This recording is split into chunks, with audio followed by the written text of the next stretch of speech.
जोरदार महाबहस की शुरुआत करेंगे। मैं हूं आपके साथ अनुपम, लेकिन उससे पहले सबसे पहले आपको दिखाते हैं आज के पॉलिटिकल पंच। सीवान में वह जंगल राज फिर से मत आने दीजिए। आपने देखा होगा कैसे चांद बाबू के पुत्र के ऊपर इसी सीवान में एसिड उड़ेलने का काम हुआ था। ये वही तिहार है। ये अपराधी फिर से जीवित न होने पाए। कांग्रेस को आरजेडी और समाजवादी पार्टी जैसे दलों को शोभा दे सकता है कि वे किसी पेशेवर अपराधी और माफिया को गले लगा करके किसी बाबर और किसी औरंगजेब की मजार में जाकर के सजदा पड़े। बिहार में जाके अपराध और कानून व्यवस्था की बात करते हैं। कम से कम उत्तर प्रदेश के आंकड़ों को भी बिहार में गिनवा दिया होता तो आपको भी शर्म आ जाती, क्योंकि उस समय से इस समय की जो अपराध की संख्या उत्तर प्रदेश में कई गुना बढ़ गई।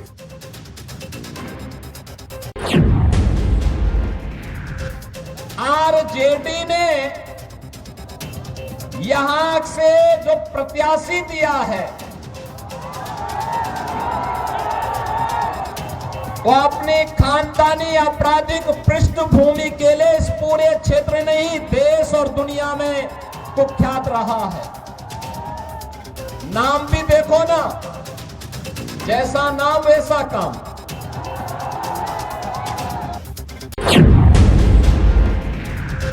जो पशुओं का चारा खा जाए तो मनुष्य को तो सब कुछ डकार ही जाएगा।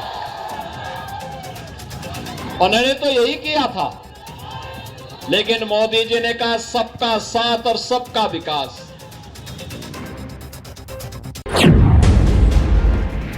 हमने कहा था ना माफिया राज का अंत करेंगे, हो गया ना माफिया।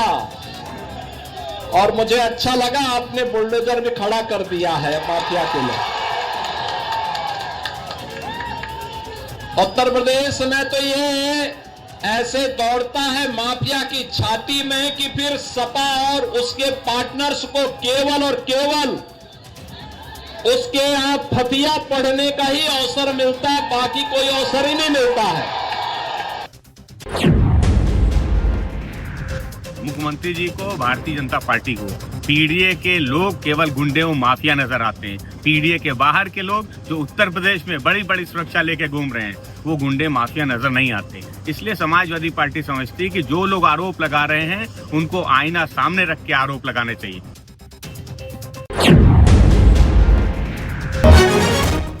और बहराइच से इस वक्त की बड़ी खबर आ रही है। सुजौली इलाके में बड़ा हादसा हुआ है।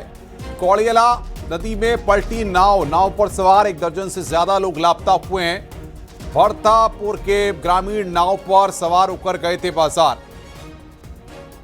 वापस लौटते समय कोड़ियाला नदी में ग्रामीणों से सवार नाव पलटी है। 5 से 6 ग्रामीण नदी तैर करके बेहोशी की हालत में गांव पहुंचे हैं।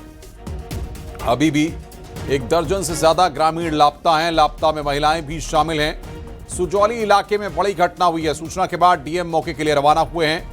स्थानीय ग्रामीण पुलिस की टीम राहत बचाव कार्यों में जुटी हुई है। नेपाल से बहती है कोड़ियाला नदी। भरतापुर गांव के रहने वाले हैं लापता ग्रामीण।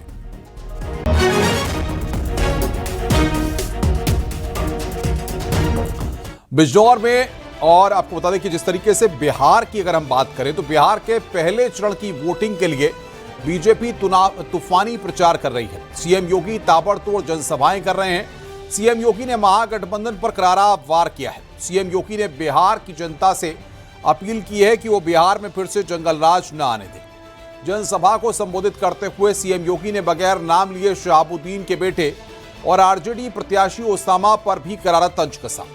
उन्होंने कहा कि आरजेडी ने छांट कर प्रत्याशी दिया है जो खानदानी आपराधिक पृष्ठभूमि है और देश दुनिया में भी कुख्यात रहा है। आरजेडी का प्रत्याशी यानी जैसा नाम वैसा काम। सीएम योगी ने जनता को लालू सरकार की भी याद दिलाई और कहा कि जो जानवरों का चारा खा सकता है वो जनता का क्या भला करेगा। सीएम योगी यही नहीं रुके। उन्होंने बिहार की जनता को संबोधित करते हुए बुलडोजर एक्शन का भी जिक्र किया और कहा कि उत्तर प्रदेश में बुलडोजर माफिया की छाती पर दौड़ता है। यही वजह है कि एसपी और कांग्रेस को हमेशा बुलडोजर एक्शन से टेंशन होने लग जाती है। आज इसी पर करेंगे डिबेट, लेकिन पहले स्वागत करते हैं हमारे साथ जुड़े आज के महाबहस के मेहमानों का। हमारे साथ समीर सिंह हैं, बीजेपी के प्रवक्ता हैं, अनुराग भदौरिया फायरब्रांड प्रवक्ता हैं समाजवादी पार्टी के, प्रियंका गुप्ता कांग्रेस की स्पोक्सपर्सन, सूर्य कुमार शुक्ला पूर्व डीजी हैं उत्तर प्रदेश के, और विजय उपाध्याय वरिष्ठ पत्रकार हैं। आप सबका बहुत बहुत स्वागत। लेकिन सबसे पहले बात करेंगे महाबहस के सवालों की। बिहार में योगी ने क्यों दिलाई जंगल राज की याद? शहाबुद्दीन का गढ़ माफिया को योगी की ललकार। योगी ने पूछा कांग्रेस एसपी को बुलडोजर से क्यों टेंशन, इसी पर आज हम चर्चा करेंगे। तमाम मेहमान हमारे साथ यहां पर मौजूद हैं और उनसे यहां पर बात करेंगे। सबसे पहले समीर जी, योगी आदित्यनाथ बिहार जाते हैं, तमाम इलाकों में तमाम जगहों पर जनसभाएं करते हैं और जंगल राज की याद एक बार फिर यहां पर ताजा करते हैं। क्या कहा जाए, उत्तर प्रदेश के परिप्रेक्ष्य में और बिहार के परिप्रेक्ष्य में दोनों जगहों के मायने एक ही रखे गए हैं, अलग अलग?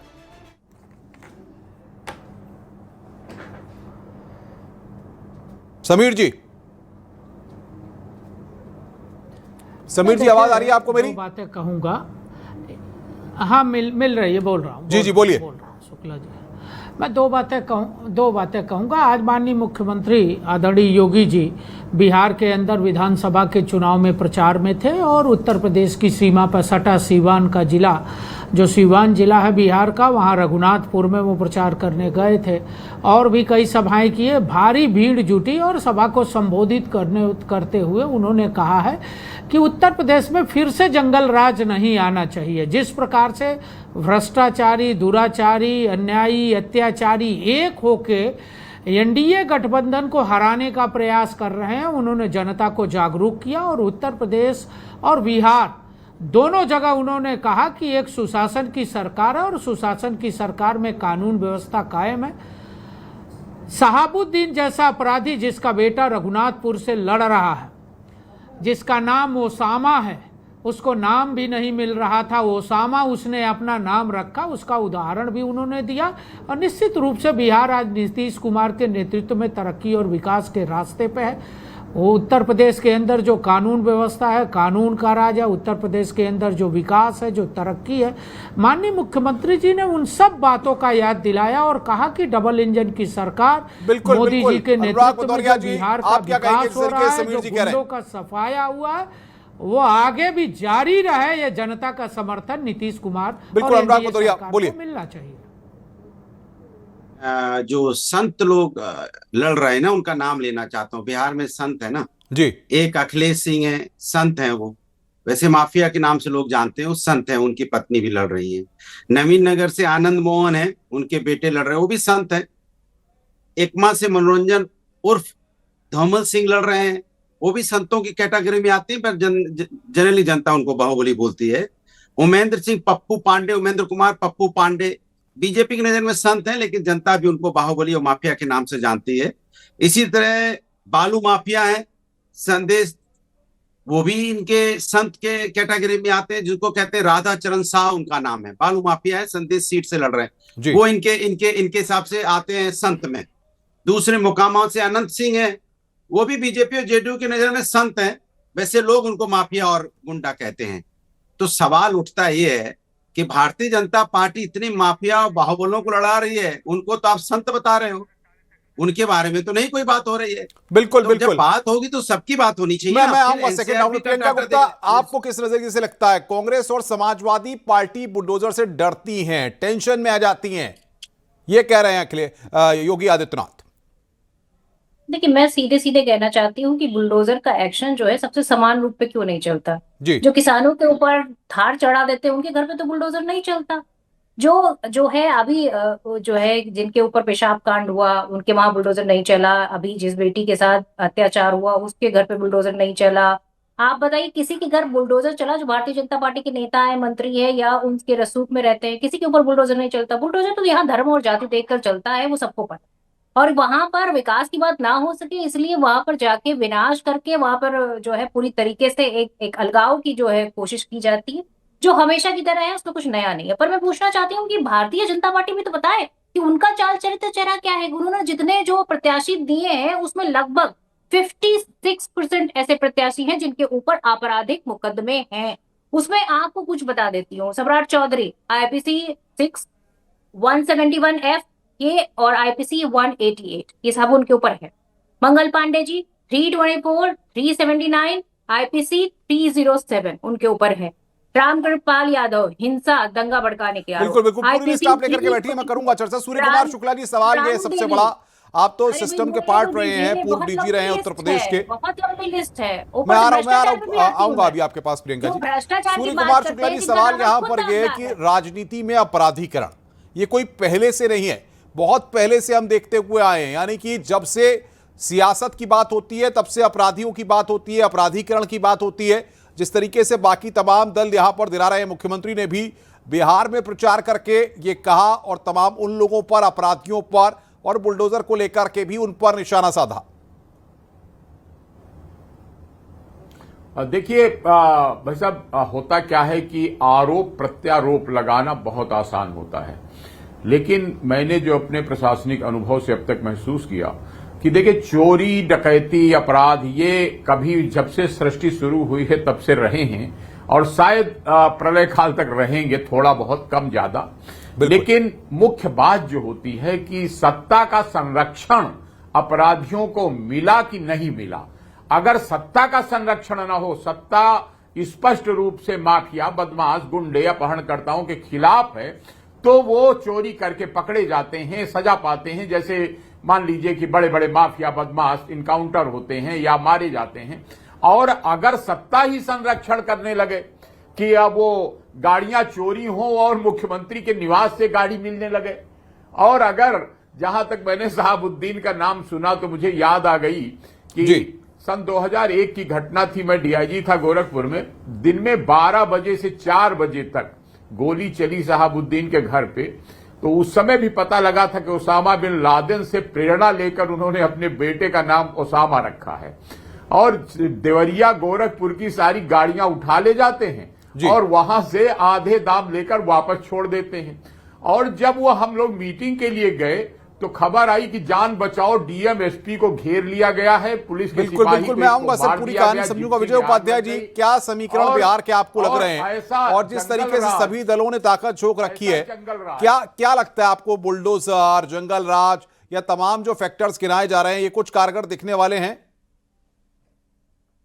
देखिए, हर चुनाव में नए मुद्दे आते हैं और नई शब्दावली भी आती है। कभी चुनाव में रोटी कपड़ा मकान के नाम पे लड़ा जाता था, फिर सड़क बिजली पानी के नाम पे लड़ा जाने लगा। बाद में फिर चीजें आ गई कि भाई हम लैपटॉप देंगे, हम मोबाइल देंगे, कोई टैबलेट देने की बात करता है, कोई साइकिल देने की बात करता है। तो चीजें हमेशा बदलती रहती हैं। बिहार का चुनाव भी उसी बदलाव में के दौर से गुजर रहा है और जो चीजें वहां पे चल रही हैं, चूंकि थोड़ा ग्रोथ, इकोनॉमिकल ग्रोथ हो चुकी है, तो अब उसके मुद्दे बदल गए हैं। यूपी में भी चुनाव में आप देखें तो चीजें बदली हुई थी। तो और डेमोक्रेसी में है ही यही कि आप कोई आरोप लगाए, सामने वाला कोई आरोप लगाएगा। कुछ लोग बहुत खुल के आरोप लगाते हैं, वो ऐसी बातें भी बोलते हैं जो आमतौर पे राजनीति में माना जाता है कि इस पे बोलना ठीक नहीं है। अब जो बातें योगी जी बोलते हैं, ये अपने आप में तो उनकी अनूठी शैली है। देश के राजनेताओं में उनकी अलग एक इमेज बन गई है। वो ब्रांड हिंदुत्व के सबसे जबरदस्त फेस के तौर पे आज स्टेब्लिश्ड हैं।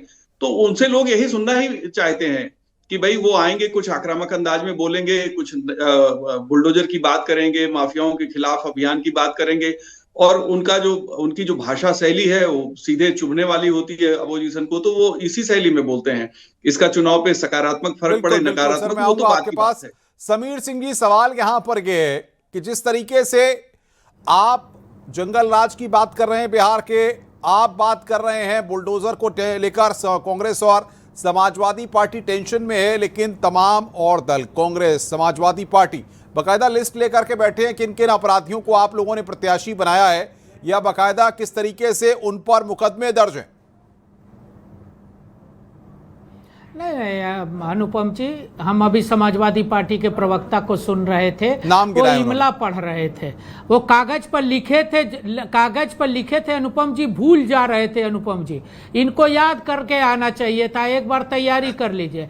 और मैं इनको निवेदन करता हूँ भदौरिया साहब, एक बार आप सिवान और गोपालगंज जाओ, एक बार सिवान और गोपालगंज जाओ भदौरिया साहब, पूरा चिट्ठा है जो माफियाओं को टिकट आपने दी है, पढ़ना पड़ेगा। अतीक अहमद, मुख्तार अंसारी, अफजाल अंसारी, आजम खान, शहाबुद्दीन, ओसामा, इनको जो बचाने का प्रयास कर रहे हो, जनता ने उनको आशीर्वाद दिया, आप जिनको बचाने का प्रयास कर रहे हो, कमाल है भैया, उनको जनता उखाड़ चुकी है, उनको सरकार हटा चुकी है, आपके पास कोई नहीं बचेगा, कोई नहीं बचेगा, कोई नहीं बचेगा। आप पहले बिहार जाओ, बिहार का विकास देखो, बिहार की तरक्की देखो, आप उत्तर प्रदेश देख रहे हो, उत्तर प्रदेश में आपको खारिज कर दिया है, बिहार भी आपको खारिज करेगा और नीतीश कुमार की सरकार बनेगी। अरे आपको सही बात बतानी चाहिए। आज बिहार में पुल गिर रहा है लगातार, पुल क्यों गिरता है? क्योंकि भ्रष्टाचार है, गोलियां चलती है, कहाँ हॉस्पिटल में क्यों गोलियां चलती है? क्योंकि वहाँ पे माहौल लॉ एंड ऑर्डर है ही नहीं। आप भर्ती करने के लिए आते हैं दरोगा की भर्ती के लिए, तो आप उसको लाठियों से मारना पीटना शुरू कर देते हो। तो इसके मतलब प्रियंका गुप्ता, आप तो बाकायदा नाम लेकर के बैठी हैं, बताइए जरा बीजेपी को। अनुराग जी करना पड़ता है भाई, इन्होंने कहा कोई नहीं बचेगा, समीर सिंह बिल्कुल सही कह रहे हैं, कोई नहीं बचेगा। इनकी पार्टी में जो जाएगा, इनकी वॉशिंग मशीन में जो धुल जाएगा वही बचेगा, बाकी कोई नहीं बचेगा। आप बताइए 71,000 करोड़ का घोटाला किसके टाइम पे हो गया? अरे भाई 20 साल की सरकार में हो गया। आप बताइए सृजन घोटाला किसके समय में हो गया? अरे भाई 20 साल की सरकार में हो गया। तरक्की के रास्ते नौकरी दे नहीं पाए, रोजगार दे नहीं पाए, बातें कर रहे हैं यहाँ पर। अरे ये बताइए किसी के पिताजी ने क्या किया था, उससे क्या लेना देना? आप ये बताइए ना, जवाब दीजिए। प्रियंका जी, पिताजी ने कुछ किया था तो प्रदेश प्रभारी भ्रष्टाचार के आरोप में हटाया गया। आपका प्रदेश प्रभारी आपकी पार्टी में भ्रष्टाचार के आरोप में, टिकट बेचने के आरोप में हटाया गया। आपकी पार्टी सड़क पर प्रदर्शन कर रही थी अपने प्रभारी के खिलाफ। आप कौन सी नैतिकता की बात कर रही हो? कौन से कांग्रेस पार्टी की बात कर रही हो? उसके बेटे को टिकट क्यों दिया आपके नेता विदेश घूम रहे हैं, आपका प्रदेश प्रभारी भ्रष्टाचार कर रहा है, टिकट बेच रहा है, उसके खिलाफ कांग्रेस के नेता प्रदर्शन कर रहे हैं, और आप दुनिया की डींगे हाँक रही हो बैठ के चैनल पर। आपका प्रदेश प्रभारी भ्रष्टाचार के अपराध में हटाया जाता है बिहार से। क्यों हटाया? प्रदेश प्रभारी को क्यों हटाया? सवालों का जवाब दीजिए। अच्छा ये बताइए, ये 71,000 करोड़ का घोटाला किसने किया? अरे भाई क्यों हटाया? प्रदेश प्रभारी को क्यों हटाया? अरे कौन प्रभारी भैया? उसके खिलाफ कांग्रेस के लोग क्यों प्रदर्शन कर रहे हैं? अरे जब अभी आपकी ये दशा है, अभी आपकी ये दशा है, तो अगर जनता आपको भरोसा व्यक्त करेगी तो आपकी क्या दशा होगी? भाई आपस में मत लड़िए, रुकिए प्रियंका जी, रुकिए, समीर जी रुकिए, तो चुनाव के बाद क्या होगा?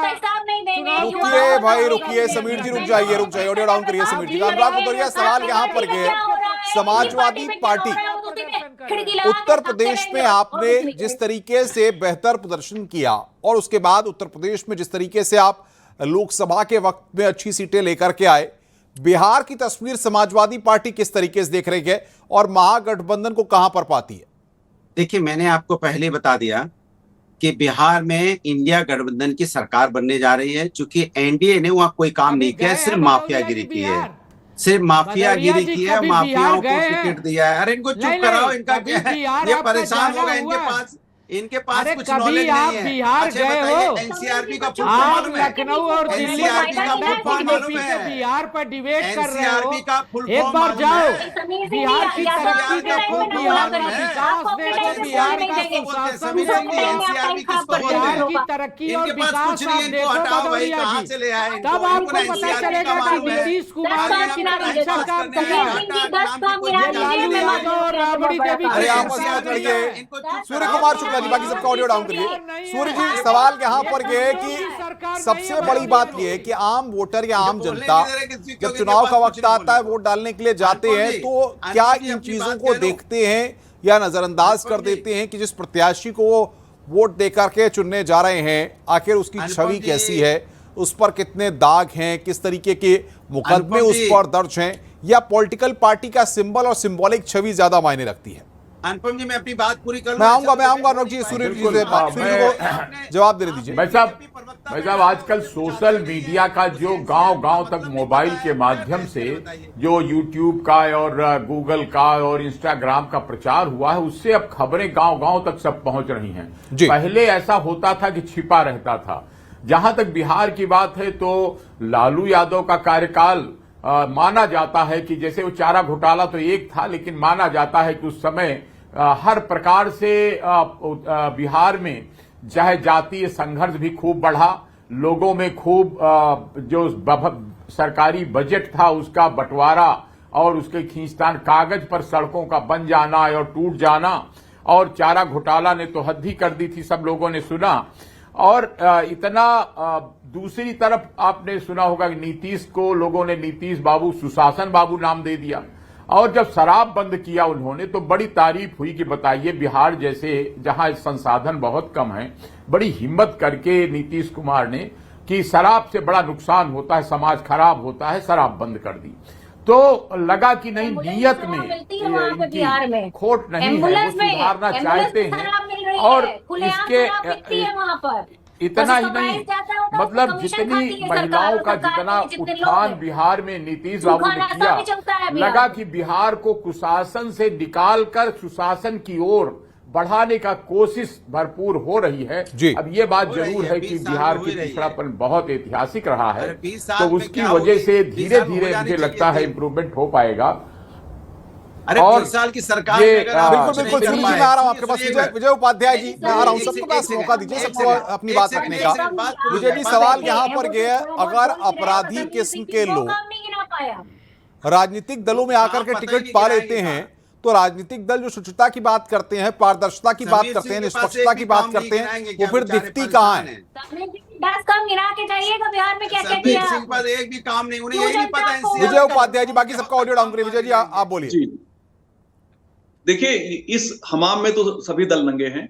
एडीआर लगातार ये कोशिश करता है लोगों को बताया जाए। सुप्रीम कोर्ट ने भी कहा कि जितने भी क्रिमिनल जिनके ऊपर धाराएं हैं और उम्मीदवार बनते हैं, तो राजनीतिक दल अखबारों में इश्तहार देंगे, प्रमुख अखबारों में विज्ञापन देके बताएंगे कि उस उम्मीदवार के खिलाफ कितने मुकदमे दर्ज हैं, ताकि जनता अच्छे से समझ सके, जान सके। इसके बावजूद लोग जीतते हैं। उत्तर प्रदेश में भी या देश के तमाम विधानसभाओं में चुन के आए हैं, लोकसभा में भी चुन के गए हैं। तो आपराधिक जो मुकदमे हैं जनता के लिए उतना मायने नहीं रखते। जहां तक मैं समझता हूं, एक दौर था जब गठबंधन सरकारें होती थी तो माफिया ही सरकार की दिशा और दशा तय करते थे, वो कमजोर कर देते थे या सरकार को चलने देते थे।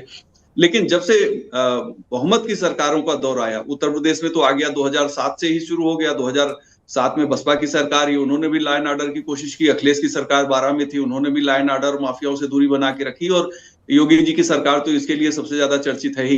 तो बिहार में भी अभी चूंकि वहां अलायंस की सरकार है, फिर भी चीजें बेहतर हो रही हैं। जनता भी जागरूक हो रही है, राजनीतिक दल भी जागरूक हो रहे हैं। और सबसे बड़ी बात जो सबसे इंपॉर्टेंट है, सुप्रीम कोर्ट ने कहा कि रोक रहे हैं, सीधे हम लेकर चलते हैं न्यूज़ 18 के कार्यक्रम में, जहां पर अमित शाह पहुंच रहे हैं।